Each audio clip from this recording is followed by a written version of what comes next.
You know, on May of 1991 shocked the world. A 3-year-old or 4-year-old boy named Nicholas Huang, who was actually born in either 1987 or 1988, along with the Filipino worker named Delia Narede Maga, was actually found unconscious in Singapore. So, Flora was actually arrested on that day, and the trial actually began in 1993.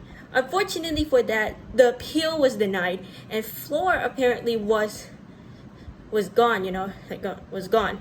Now, I don't want to really bring this up, but what really happened to Nicholas was this. Okay, in the movie you just watched and seen, I'm sorry if I had to do something about it. You know, I am like a detective, I am a detective. Okay, so it all started when Flora was actually visiting another worker named Dahlia, and also a young boy named Nicholas, while his parents were at work.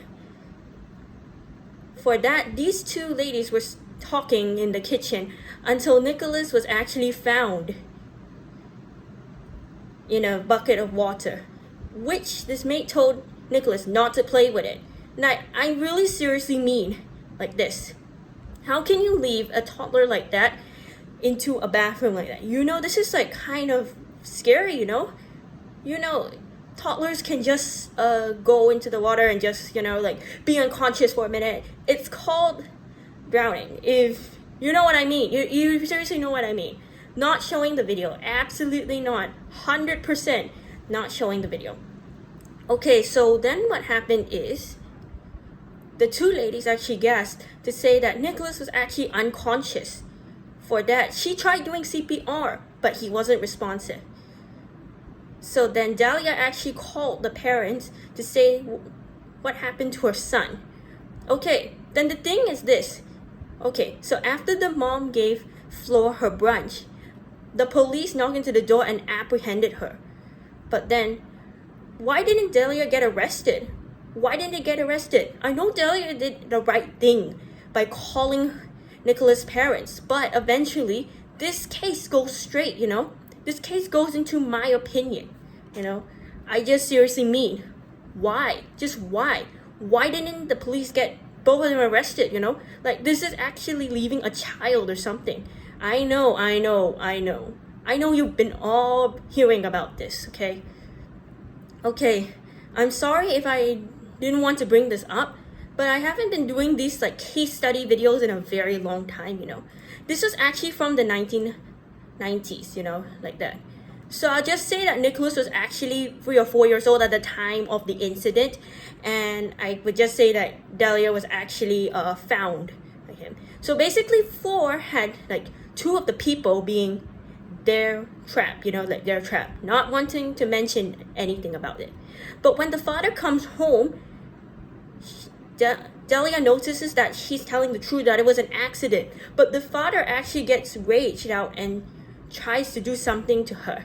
Not knowingly, he uses an elastic cord and does something bad to her, You know what I seriously mean? I can't believe the father would do such a thing like that, even if he was enraged with his own anger, wanting to take the maid's action. But even though the mom was sad that her son wasn't responding, why would the husband do that? Like, seriously, why? I can't believe something like this would have happened, Like, imagine this.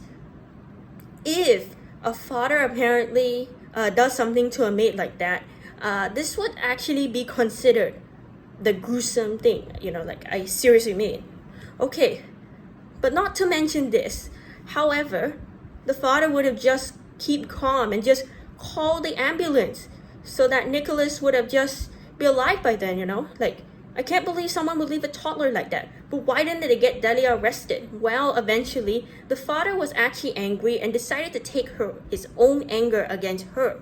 Unfortunately, he did this just to prevent her from seeing him again, The mother was crying on the bed, not noticing her son won't wake up.